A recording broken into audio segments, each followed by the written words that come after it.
this crazy commitment. I'm going to work. I'm going to go to the office every day for 1,000 days with no days off.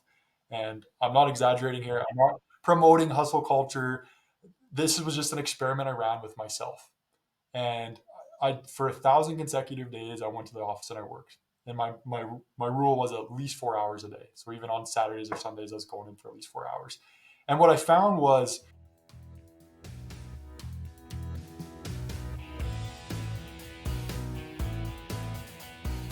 Good day, good afternoon, or good evening, and welcome to From Stress to Success, where we begin to unpack what it truly means to be successful and understand all the roadblocks that can get in the way from where you think you should be. As always, I'm your host, Freeman, entrepreneur and stress management coach. Now, I don't often say this, but I mean it when I say that this is an episode you should have a notebook for, or at least listen to twice. It's really important. There's a ton of stuff packed in here. We're going to talk about how important it is to just do one thing every day to move towards your goal. We talk about should you really work 1,000 days in a row, and why you should pay attention to the habits that you're doing, or more importantly, not doing when you're feeling a certain way. How all these roadblocks don't necessarily go away, but you just get better at dealing with them. The impact that a single pallet can make. Why it's so important that you need to start, even if it's with just a Google search. As always, guys, let's get started and learn how to conquer stress and achieve lasting success.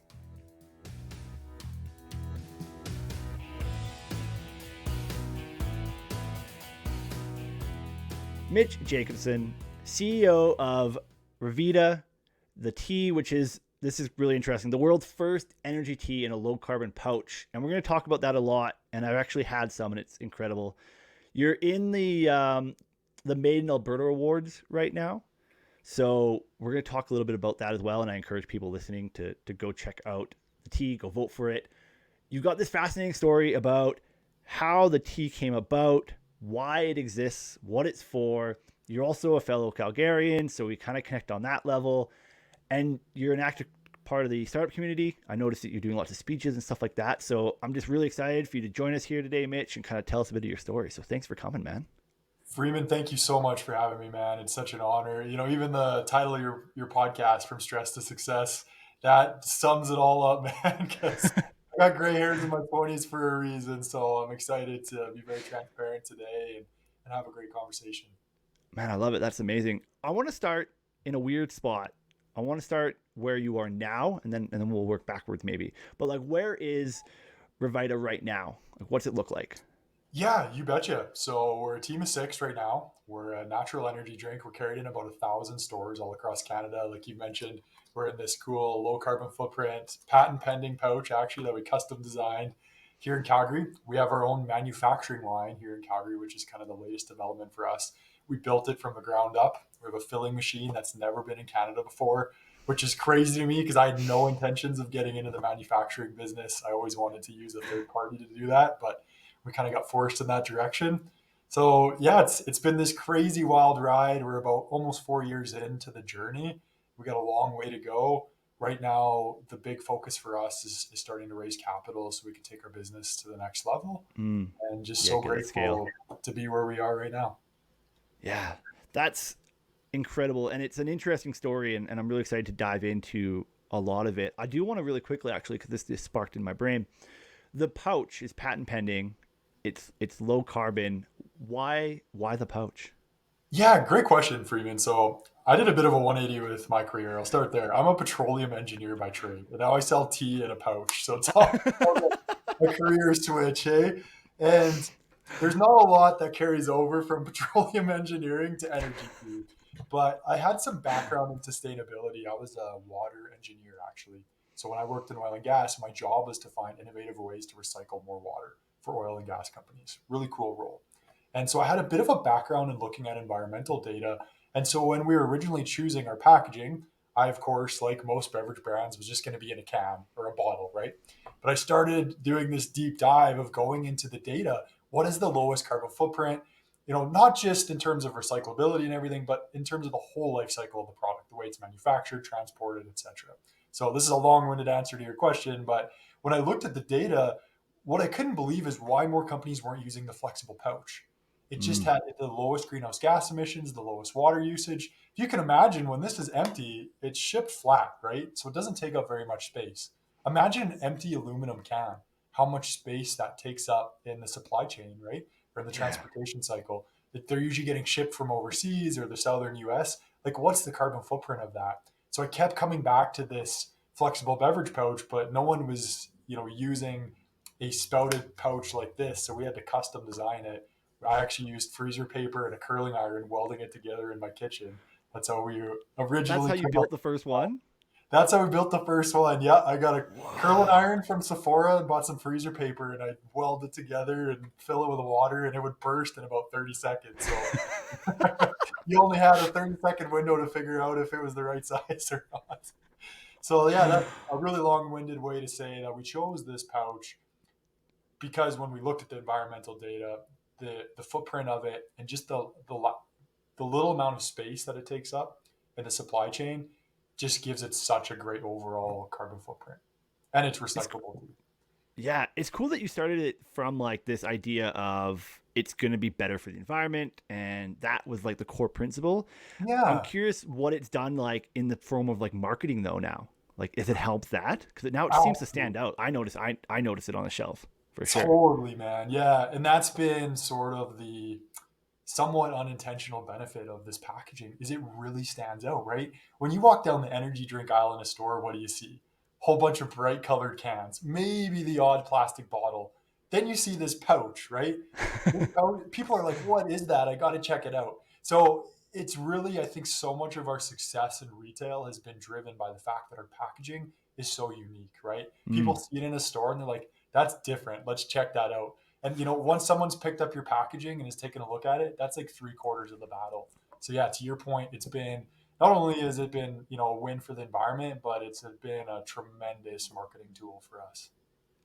Which really goes to show that like, and you've probably heard this a lot in the startup world as well, where it's like solve a problem first, and then oftentimes you get this benefit off the back end of it, which is that sounds So like that's true. exactly what it was. Yeah, that's my definition of entrepreneurship is solving problems, right? You're a Yeah. professional problem solver. And that was, we wanted to solve this environmental problem and it's turned out to be, our greatest marketing asset by a long shot.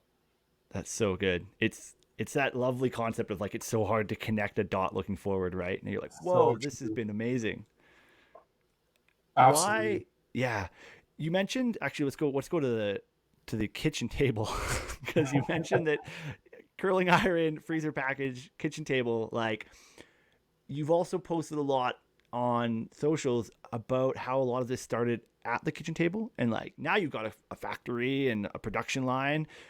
But what was Rviita like 3 years ago or 4 years Yeah, for ago? sure, Freeman. So I guess just to kind of give you the origin story and how we got started. Like, how did I transition from being a petroleum engineer Yeah. to selling tea and pouches, right? So when I was in my early 20s, my best friend at the time, he was working on the oil rigs up in northern Alberta, loved energy drinks, probably too much, right? Mm-hmm. I'm out with him one night and he's had, I don't know, I lost count how many he had. And I'll never forget this look on his face, man. He went completely pale, had this horrified look on his face, clutches the left side of his chest, just about passes out. I rush him to the hospital, and the doctor walks in and says, "Hey, your friend, 20 years old, we think he's had a heart attack that was probably Wow. attributed to these energy drinks." Right now, it's a happy ending to the Wow. story. He's made a full recovery. He's totally okay now. Beautiful family. But that was the light bulb moment, right? And that stuck with me for a long time. So fast forward 5 years from that day, I'm well into my career and I'm an energy drink addict, right? It's come full circle. I'm like three by lunchtime. I'm one of those guys. And Whoa. I had this epiphany moment out in the field one day where I'm like, I've always wanted to be an entrepreneur, right? I've always wanted to work for myself, do something great with my life. I love my job, but I don't feel like this is what I'm destined to do. Hmm. But I made every excuse in the book as to why I couldn't start my business, right? Don't have the money, don't have the connections, don't have a good enough idea, and I kept thinking back to that night with my friend. This is a problem I could solve. Why is there no healthy energy drinks, right? Hmm. But how in the world do you start an energy drink company? Like, I was so overwhelmed by just the thought of that. Like, what would even be step one? So, step one Yeah. for me was literally Googling, how do I start a beverage company? And then to get back to your question, after that Google search, I started messing around in my kitchen. I'd like smash caffeine pills together and brew tea and mix it all together. Had no idea what I was doing, right? But I just made this one simple commitment. I said, I'm going to do one thing a day that's going to move me towards this goal. And I didn't make a Mm, lot of progress at first, but it was insane how over the course of 2.5 years when we're doing R&D, that one thing a day compounded into something pretty extraordinary for my life. So yeah, that's really how I got started, with a Google search and mashing caffeine pills together in my kitchen. That's where all of this that's started. incredible. When you think of people who like start, really powerful energy drink companies, I mean, Dwayne Johnson just started, Right? Zoa, like he had this Yeah. huge platform, and you're like, no, I'm going to start in my kitchen, like one thing a day. And you mentioned one thing a day. What was Yeah, that? Because I'm a huge proponent of this whole 1% better, right? for Like just sure. do that small thing, slowly become better. What was that one thing for you? Yeah, for me, it was just one thing that was going to move the needle forward. And, Mm, some days I was so overwhelmed with taking on this big project, right? It would, literally be, I'm going to read 5 or 10 pages of this book I bought on how to start a beverage company, right? But you know what? After those 10 pages, I was, yeah, 0.0001% closer to the yeah. goal, right? And everyone talks about compound interest, the most powerful force in the world, right? You can't go on LinkedIn or YouTube these days without seeing some ad about that. But everyone talks about it in the context of money. But what about in the context of something that's going to move you towards your goals, right? It's that little slight edge stuff. Great book, by the way. Doing those little things every day, they don't seem like they're doing anything in the short term, but in the long term, they compound, right? Mm-hmm. It's kind of like looking after your health too, right? You eat a McDonald's cheeseburger today, you're not probably going to notice any adverse health effects, but you do that for 3 years, you're going to have some problems probably, right? Yeah. Same thing with working out. You're not going to notice a difference going to the gym for 2 weeks, probably. But you do Mm. that over the course of a year, 2 years, 3 years, you're going to look like a completely different person. I think it's the same with business, right? If you want to start a business, it's not as overwhelming as you think. Start with a Google search. Spend 20 minutes a day researching the business you want to start, and then just start taking little action steps. It took me 2.5 years to go from an idea to actually launching the product. So it took a long time, but it was crazy to me how those little efforts just began to compound over time. And, look where we are today. It all started with that Google search. That's crazy. And I love that you were like, it took me 2.5 years, because a lot of people are like, oh, I'm going to do a Google search. I'm going to read 2 books, and then I'm going to launch a product. And in like, in 6 months, we're going to be profitable and it's going to be great. Was there ever a point in that 2.5 years where you began to be like, is this going to happen? Like, is this going to be a thing? Yeah, all the time, man. I think even now I still struggle with that. 'Cause, like you and I were talking about on the podcast, I can't watch a YouTube video without some 16-year-old kid with a rented Lamborghini telling me how in 3 months I could be a millionaire if I buy his course for $997, right? And I Yeah. think we're so inundated nowadays with these snake oil salespeople, right, that are selling us this crazy dream that isn't reality. Anyone that I know that has achieved extreme levels of success, like I got to meet Arlene Dickinson this week, one of, a hero of mine. She Yeah. said right in her talk this week how hard it's been. She didn't even start till she was, I think, 31 or 32 years old. It took a long time, Wow. a lot of adversity. So I think the message that we really need to get out there, especially to young or new entrepreneurs or anyone that wants to make a change in their life, it's not going to happen in 1 month or 3 months. Probably not even going to happen in a year. This is a process, right? And don't get frustrated when you're not where you want to be and you've only been doing it for 3 months. So yes, Mm-hmm. there was tons of times where I'd get super frustrated in that 2.5 years, but then I'd go back to some people that I knew that have achieved a level of success that I really admired, and their message was the same. It's a long game, right? It's not going to happen in 3 months. Don't listen to the YouTube ads. You got to put in the time and put in the work, and the reward at the end is so much better than if you just got it in 2 weeks. Yeah. We're so driven to that like immediate gratification, right? That comes Yeah, out of seeing the person on YouTube. And you're like, those are the things I want. They're doing the stuff that I want. How do I get it? How do I get it tomorrow? Right? Where it is, you've nailed it there. It's the long game. With that though, the long game can be challenging because it's hard to like sustain, right? Like how do you sustain that level of like that grind and that hard work ethic, like for yourself and your team? Like what is maybe some things that really keep you guys focused on the fact that it is a long game and that it's not a tomorrow thing? Yeah, that's a really great question, Freeman. I think I'm still figuring that out. What I do Yeah. know is you have to have a deep rooted purpose, right?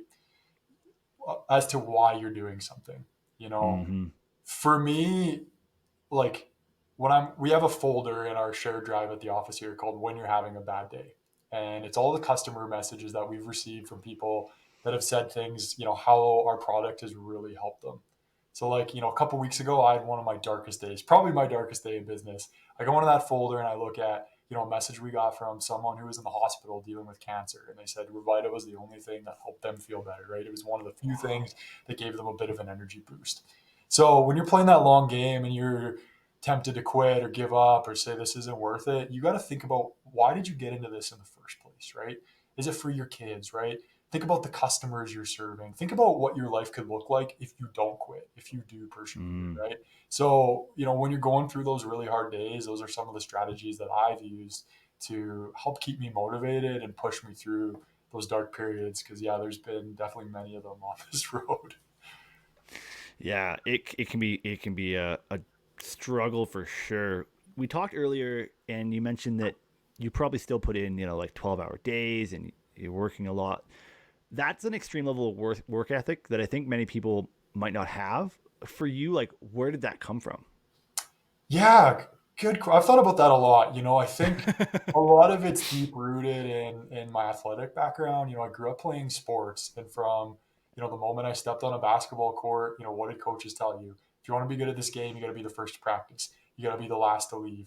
You got to work harder than anyone else. And I remember when I first started playing basketball, I was terrible. I was like big, uncoordinated, and I started putting in the work, like just practicing in my driveway, right? And then to show up at practice and start to beat opponents or even my teammates, and the only thing I did different was I just put a little bit of extra work outside of the games. And I think that was such an addicting feeling to me that that's driven me for the rest of my life. I love Mm, knowing that I can go up against someone that's more talented than me, someone that has more resources than me, someone that comes from a rich family or has all of these advantages. And if I just outwork them, I'll probably beat them. That's such yeah. an addicting feeling to me. And I think experiencing that and knowing that if you just put in the work, it's extraordinary what you can accomplish, no matter where you come from.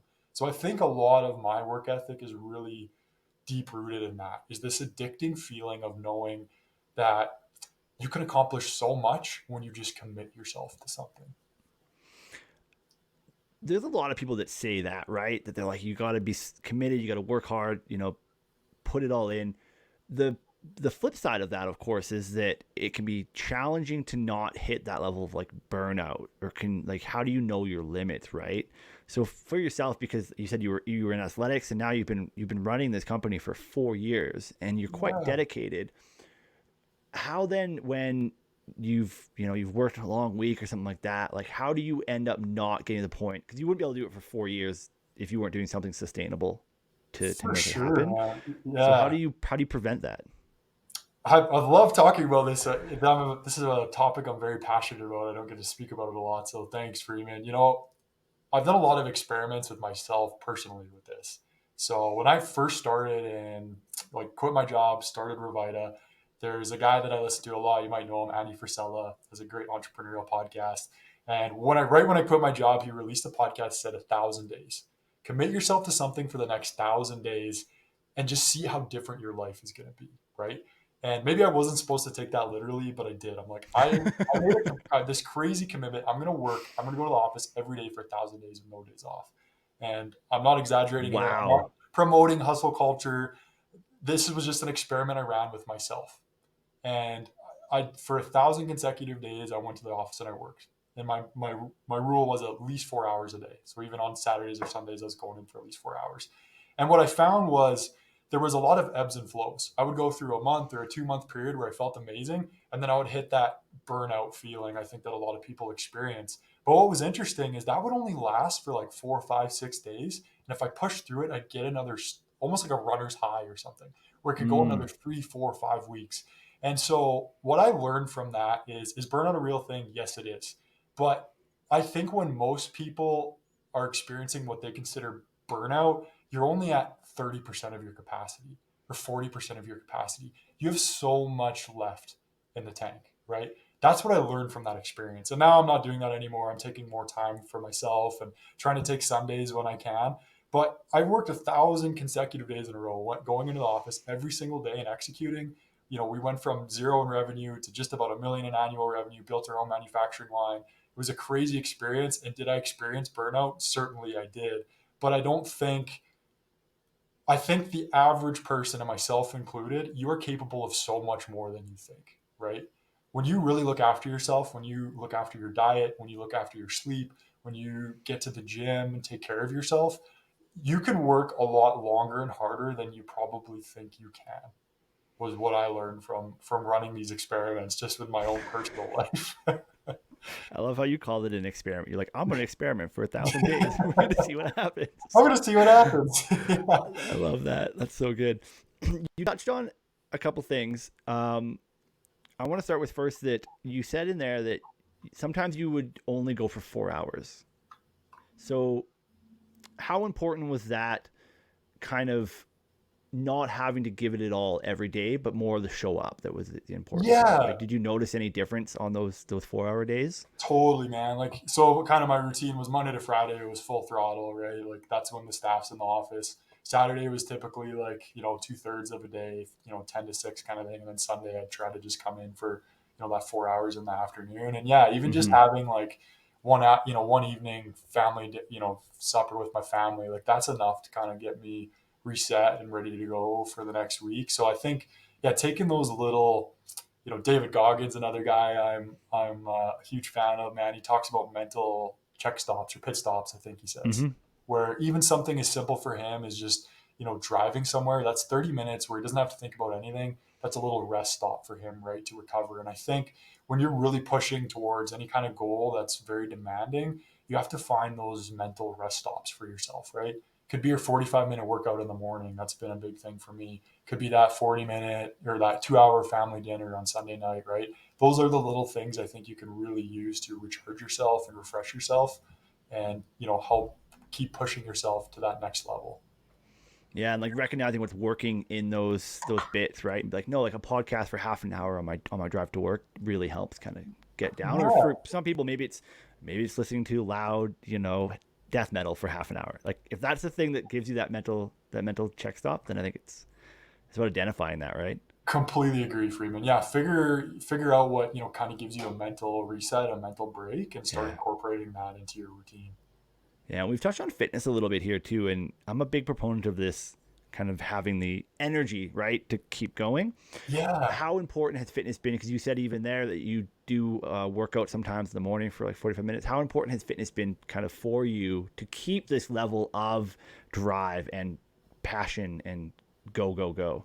for sure, man. And a lot of that came from that 1,000 day experiment, man. Because like I went through so many ebbs and flows, and I went through a lot of really dark times. And I'm not advocating anyone try this. This was just for myself. Quick Oh, disclaimer: don't yeah, quick actually do disclaimer. this. I'm not recommending this. This was just some twisted masochistic thing that I tried. But when I sat down at the end of that and I looked at, okay, what were the periods where I felt really good, I felt productive, I felt spiritually connected, I felt, really happy with myself and how things were going. What was I doing? And then when I was in a really dark time or like a depression, didn't feel good about myself, what was I doing then or not doing was probably the better thing. When I felt great, I was eating well, I was working out, I was prioritizing my sleep, and then in the times where I was depressed, wasn't feeling good, it was really going through really dark times. I wasn't working out consistently. My diet was all over the place. I was eating at fast food restaurants 10:30 p.m. on my way home from the office, that type of stuff. And I really took a good look at that. And I'm like, okay, if I'm going to sustain this for the long road and not really burn myself out or deal with all of health problems from pushing this hard, what can I do that's going to make this more sustainable? Number one thing is working out every day. So now, it's a non negotiable for me. It's part of my morning routine. I wake up, I go to the gym. It's just what I do. And the reframe for me from that was it's not what I get from working out, it's what I get rid of. I get rid of the stress. I get rid of the negative thoughts. Mm. I get rid of the frustration and I prepare myself to be the best version of myself for my team, right? when I reframed it like that, I don't dread going to the gym anymore because I know how much better I'm going to feel. So yeah, going to the gym, prioritizing your sleep, and then prioritizing time with the people that you love. For me, it's my family, my girlfriend, my business partners, like finding time for those people in your life and making sure that even if it's just an hour or two, a week extra that you're giving to them, those are the little things that are going to help make your journey more sustainable. It's incredible that you mentioned that it was in those moments when you were like, what was I not doing? Because Yes. that's really hard to look at. Because a lot of the time we look at like, oh, when I sleep better, I'm more productive that day. But then it's like, oh, why am I feeling productive, and let's work backwards to figure that out. You had like 1,000 days of looking at that sort of data almost in a way, let's Yes. call it. How did you like compartmentalize that, or how did you kind of rationalize through that data? Was it something that you kind of had like a strict, did you journal off of it, or how did that come about? Like, how did you look at it all? Yeah, great question. I mean, most of it was pretty anecdotal. I did some journaling, not consistently, and it's funny because I just kept it in a Word document, and I can scroll back and I can tell, okay, that was a good period of time. This was like a very dark period of time. And I'm like reading my entries, I'm like, holy man, I must have really been deep into the abyss then. And a lot of it was just like at the end of this summer, I came through like a really frustrating hard time. I felt like everything was going wrong, and I was just looking back at the last couple months, and I'm like, hey, you know, what did my days look like? Well, I was getting up. I was reactive. I was just getting up and going to the office, right? If I was working out, it was like last thing at night when I didn't have any energy. Wasn't doing my reading. Like reading is a big part of my routine. So a lot of it was just anecdotally looking at, okay, this was a dark period for me. What was different than like the 2 months before that where I felt on top of the world? Did some things go wrong? Sure, but there's been other times where a lot of things have gone wrong and I've been able to, keep more, be a little bit more stable mentally, I think, for lack of a better words.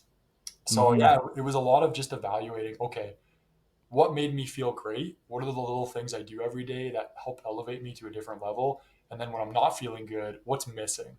And Yeah. yeah, for me, it was really those big things. Sleep is a huge one, which I've never been a good sleeper. I haven't really prioritized it until recently, but I think that's a huge part of the equation. Working out's of course huge, and then I think reading, like reading a self development book every day, or putting something like you mentioned, Freeman, listening to a podcast like this podcast, or something educational that's going to make you better. It's that little compound effect too, right? When you're not Mm-hmm. doing that, like you're not getting better, you're not feeling good about yourself. Those little details make such an incredible difference, I think. Yeah, they really do. They help you kind of deal with the inevitable sort of onslaught of bad that might happen, right? Which you're probably well aware of. Well, I know you're well aware of because I've seen it on your socials that you have these hiccups and these hangups and these roadblocks. What were some of the biggest ones that hit while you were doing in your 4 years of doing this? Like, what are some things where you're like, how the hell are we ever going to move past this? Yeah, man. I mean, it's I got a lot of them, but it was pretty much right out of the gate, man. I quit my job at Tourmaline. Within the first month, I'm giving a eulogy. So I lost someone very close to me. My Wow. girlfriend at the time left. Like we're talking just like right out of the gate, man. I got punched in the face, and then a month after I quit my job, this January 2020, COVID hits. We lose like half of our retailers. Like I'm dealing already with all these personal challenges, and then like COVID completely disrupts the business landscape. So that's like day one, right? Then a year in, we start having tons of manufacturing problems. I'm like shorting purchase orders because I can't get enough product from third party manufacturers. From there, we get into a situation where we're either going to go out of business or we have to build our own manufacturing line because just nobody can help us get to the next level. I have no idea how to build a manufacturing line. Had to start that completely from scratch. Ran the project like $400,000 over budget because everything you could imagine that went wrong could have went wrong. My father, who was helping me manage the project, came and helped me, a few days a week. I left the pallet out one day. He tripped over the pallet and broke both his arms. That's on Both me. of them? Both of them. He's ripping around Oof. the office in an electric wheelchair, helping me with this project. So, you want to talk about a bad day, seeing my father get taken off to the hospital, man, and like sitting in my office that evening. Like I left that pallet out, man. He was just there helping me. and like having to deal with the guilt and the frustration and the despair of the project running over budget and like all these things that would have went wrong. And we've had defective packaging before. That's just, it's been one adversity after one adversity after one adversity, and you have to find a way to persevere, right? This is most really successful entrepreneurs that I've spoken with, even Arlene, like Arlene Dickinson from Dragon's Den, that I got a chance to hear speak this week. She talked about how hard it was, right? This journey to success and getting to the next level and elevating yourself to the best possible version of yourself, it's not supposed to be easy, right? All of the most incredible people I've met have a million war stories like this, right? And I'm really passionate about sharing some of the struggles that I've had and helping new entrepreneurs understand that this isn't supposed to be easy, right? This isn't like the 16-year-old rented Lamborghini kid on YouTube says it is, right? This is, if you're going to become your best version of you, expect it to be challenging because that's the only way you're going to grow. Yeah, and you do a really great job. I mean, I want to give you, a shout out just in the fact that you do share that stuff on your socials, and you're like, "Hey, here's what I've learned. Like, don't do this. Like, learn from me and from the mistakes I've made." Because I mean, a lot of them are sort of avoidable, I guess. But at the same point in time, I know I just saw a video with Alex Harmozy the other day, and he was like, "Everything has a price. Like, Yes. success has a price, and you have to sort of pay that price." Like, there's no two ways about it. Whether it's working long hours, whether it's making a ton of mistakes, like there is a price that has to be paid. Totally. And I love Alex's stuff too, right? And his story is Yeah. crazy. Like he was pretty much bankrupt, like girlfriend, I think just about left him too. Yeah. He like, yeah, had no money at Christmas one year or something I remember hearing, and like look what he's accomplished now. So, Yeah. all of these guys, when you really get their full story, like they've went through tremendous adversity. Like perseverance is, it's just part of the game. You have to have Mm-hmm. that. And when you're going through a dark time, just keep going. Like it's gonna get better. Yeah. I have this interesting notion that I try to remind myself of when those kind of inevitable walls come up. And you're like, man, why is this being so difficult? Like, it shouldn't be this hard. And it's the fact that it's like, that's the cost of it. It's kind of like whether you want to call it the universe, whatever, but it's like, it's proving how bad you want the thing. Yes. It's like a check. It's like a Like, how bad test. you actually want this. Exactly, right? Like, if you Yes. want this bad enough, you'll go through with this. This is the test. This is the And test. that can often help. That's a brilliant insight, Freeman. I Yeah. agree. I think, all of these little adversities, you're right. They're a test. Like, how bad do you really want this, right? Yeah. If you really want it that bad, you won't quit. Yeah. And, I've been there many times. Like, we've had our production line just 2 weeks ago. Like, we had a filling machine that we waited, it was over a year delayed. So we had to use this little semi automatic filler in the meantime to keep us going. So we had to manually insert every pouch and every cap into the machine. So we ran 300,000 pouches like that by hand just to keep the business afloat. Finally get this Wow. machine. It's been 3 months of it not working right. Get back from a trade show 2 weeks ago and it's completely down. Like the line's still down. Had to get a new computer shipped in from Europe, like $15,000 expense I wasn't expecting. And I had this exact same moment you just talked about, man, where I'm like sitting in my office at midnight, like, what am I doing? This is a disaster. Are we going to make it through this? No, this is the universe asking me, how bad do I really want this? Mm. Let's persevere through. Things are going to get better. It's interesting because you've kind of just shown that it doesn't stop. The roadblocks don't just disappear one day. They're No, gonna keep and they almost happen like at a bigger magnitude because now there's more on the table. totally, man. Yeah, and you have more responsibilities. It doesn't get easier, you get better. That's the way I like Yes. to put it, right? And Yep. my father, my hero, like he's an entrepreneur too. He's grown his company now to over 150 employees. And like the stuff he deals with in a week, like would break me. But I just watch him deal with it with so much grace, right? Like all the challenges and employee challenges and what have you, right? And I see him and I'm like, that gives me hope because how much better can I be? Right? He's Mm. dealing with stuff that would break me right now, and to him, it's just like another day, right? So I think you're right. It doesn't get easier. You're just going to get better, and you're going to grow, and you're going to really develop and become closer and closer to what your true potential could be. That's one of my favorite ways of framing it. I'm so glad you put it like that, because a lot of the times people are like, oh, it gets easier. And it's like, no, it doesn't. Like that's false. What Yeah, happens is you get better. And you that's the get super better. important thing I think people need to remember for Super sure. important thing. Yeah, like Yeah. don't expect the employee challenges to just go away. Don't expect your equipment to always work right or like to never have a customer issue. Yeah. Like if anything, you're just gonna get more problems like that. You just learn how to manage yourself better, manage your stress Mm. better, and get better at solving those problems, right? And you don't let them emotionally impact you as much as they did, say, 3, 4 years ago, right? Yeah, and part of that is kind of getting those reps in right and moving through those things and going, no, I've tackled X, Y, and Z thing before. All I gotta do is shift that a little bit, and Yeah. we can tackle this thing. Do A, B, and C, and we're gonna solve the problem. Exactly. Yeah. With this kind of idea that it doesn't get easier, I think it's really important that there is sort of a structure that you use to help you get through things. And I'm a big proponent of daily practices. So Yes. one of the things that I like to ask my guests as we start to kind of close in here is like, what are 3 things that you do on the daily that help you get past those roadblocks and make sure that your mindset's strong, that you're physically strong? Like, what are some things that you do, like the top 3 that you try to do every day? Yeah, that's a really great question. I think we kind of touched on it a little bit. So for me, it starts first thing in the morning because I'm one of those people where it's hard to get out of bed, man.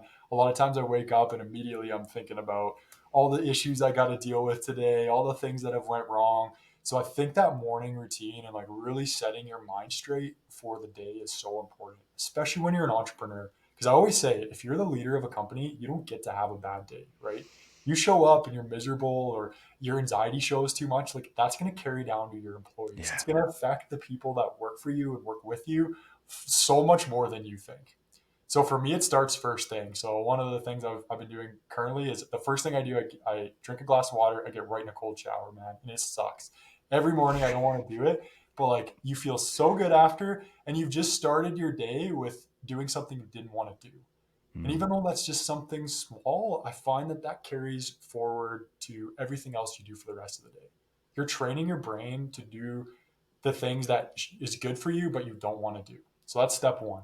Step two is that workout, like we already talked about, man. I think if you're in a position of leadership, like this is so important. You have to have an escape for your stress.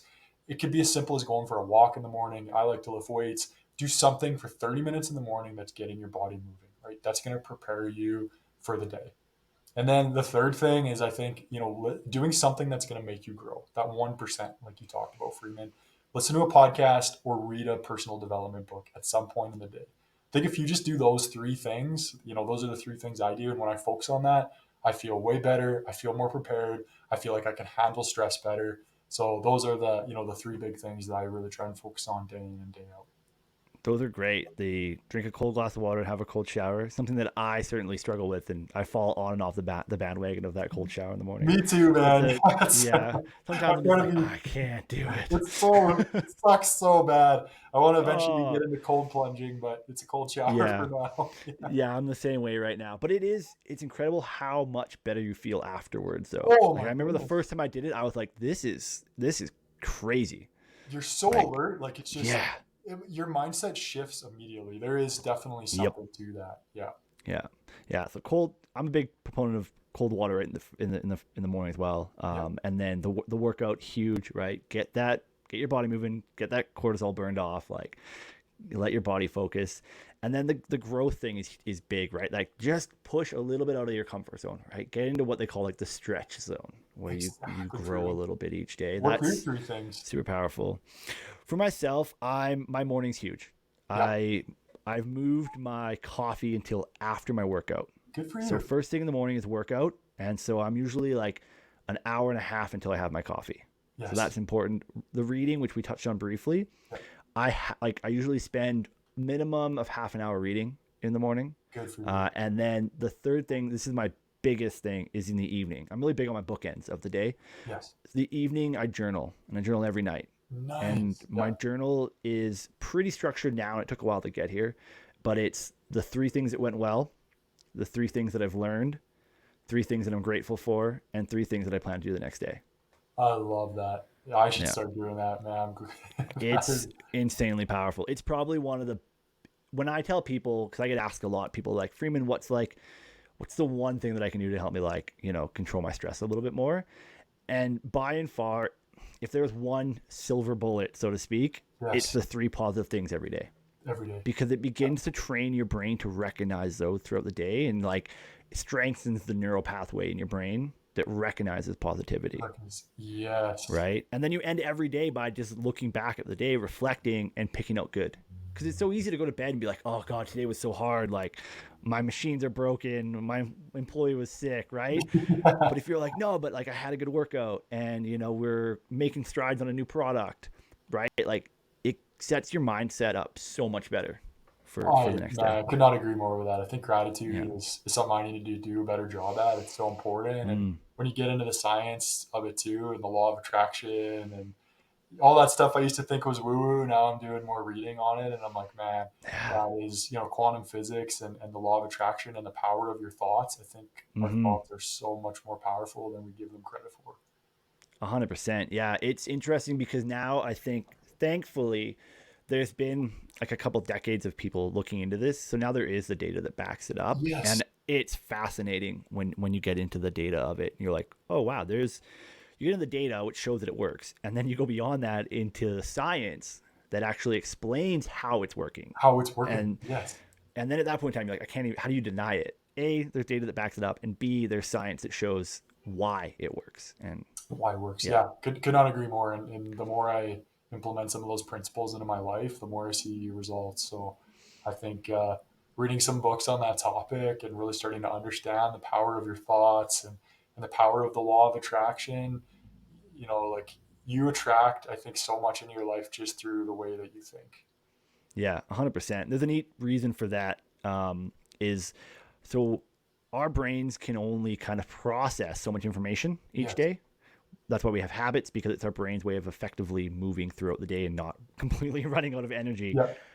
So what happens is, if your thoughts are aimed at something, because you can only decipher so much during the day, your brain will try to find those things and ignore the other things because it Yes. can't get everything. And that's why the law of attraction actually works. Completely agree, Yeah. right? It's like if Yeah. you're buying, you want to buy a certain color car or something, you'll never see that. You never saw that color before, but now you see Exactly. it Now it's everywhere. everywhere. I think it's the same with gratitude and success and Yeah. positivity. When you start focusing on that, you'll see it more and more in Yeah. your life, and you'll Yeah. just It's always been there. it's always You been just don't there. notice it Yeah, because you haven't primed your brain to look for it. to look for it. Exactly. Yeah, no, Yeah. couldn't agree more with Freeman. Man, that was a fun little side jaunt to go on. I enjoyed that. Thank you for that. That That was a was good good. tangent. I like that. Yeah, I appreciated that. The last question I have for people is a bit of a heavy one. Yeah, Um, but and then I want you to try to get it into like a couple sentences. yeah. But if you could give people like no other information, you could only give people kind of one lesson, I like to call it. One lesson to be more successful and to sort of manage the roadblocks that happen. Like what's that one lesson? Just start. Just Yeah. start today, right? We all make the someday excuse. Someday I'm going to start my workout, right? Usually it's next Monday. Someday I'm going to start that business. Someday I'm going to start solving this problem in my business. Someday I'm going to have that conversation with my significant other or my employee or what have you, right? Someday's not a day on the calendar. Why not just Mm. start right now? Everything in my life, like it's surreal to me, started with a Google search. When I finally just made the decision to stop making excuses and Google, how do you start a beverage company? And look where I am, 5 years later from that day. Yeah. So that would be the one big message I would try to get across today is why not just start today? If you want to run a marathon, want to start a business, want to be a better dad or wife or mother, what have you, why not just start right now? Get off this podcast and just start. Yeah. No, that's really good advice, Mitch. And I would just completely echo that. Is I encourage like those of you listening, like when this podcast finishes, go and whatever it is that just came into your brain when Mitch was talking, that's the thing that you should start doing. I want you to go and write it down somewhere. Like on a Yeah, whiteboard, on a piece of paper, just go write that thing down that came to your brain just now and then start doing that thing. Or at least things that move toward that thing. I think that that's exactly. super And then powerful. just do that one, do one thing a day. It Yeah. could take 5 minutes, like literally 5 minutes, but you do that over the course of a year, you will shock yourself at how that will compound and your life could be completely different with just that one decision you just made after listening to this. Yeah, no, that's super powerful. Well, thank you so much, Mitch, for your time today, for telling us a little bit of your story, giving us some of your insights. There was a ton of stuff in here. I hope that all of you listening had a notebook. If you didn't, go to the start and write it again, because there was some powerful stuff in here that Mitch just kind of gave us. So thank you so much, Mitch. I encourage everybody listening, go and check out the tea, because I have had it before and it's really fascinating. It doesn't leave you feeling kind of gross afterwards. You feel quite refreshed and ready for the rest of the day. So I highly recommend go check out Rviita, get the tea. And where else can they find information either on you, Mitch, or the tea? Yeah, thanks, Freeman. And it's truly an honor to be on the podcast. I think everything that you're doing, man, to make the world a better place, like it's working, and this is an honor. Yeah, Revita Energy Tea, it's spelled RVIITA. So you can go to RevitaRVIITA.com. We're carried on Amazon as well, most major grocery stores. And then the best way to connect with me is on LinkedIn, Mitch Jacobsen, and that's Jacobsen with EN. That's where I'm most active. Perfect. And I'm going to there'll be a link to that in the description of this. And I'm going to throw the link to the Amazon product as well, because I Thank want people to you. be able to find that really quickly and get it, because I truly believe it's a great product that is healthy and it doesn't have that crash and it just makes you feel better. So I want to encourage people to go get that. If you've enjoyed this conversation as well, I encourage you check out the other conversations I've had on here. Subscribe or follow on whatever podcast platform you're listening on, and please rate as well. That's what helps get this into front of more people, so we can get the value we spoke about today into more and more hands. So thank you so much, everybody, for listening. Thank you so much, Mitch, for your time. And just everybody go out there and start doing that thing that you should be doing today. Thank you. Thanks, Freeman. It's been a pleasure. I really appreciate it. Thank you, Mitch.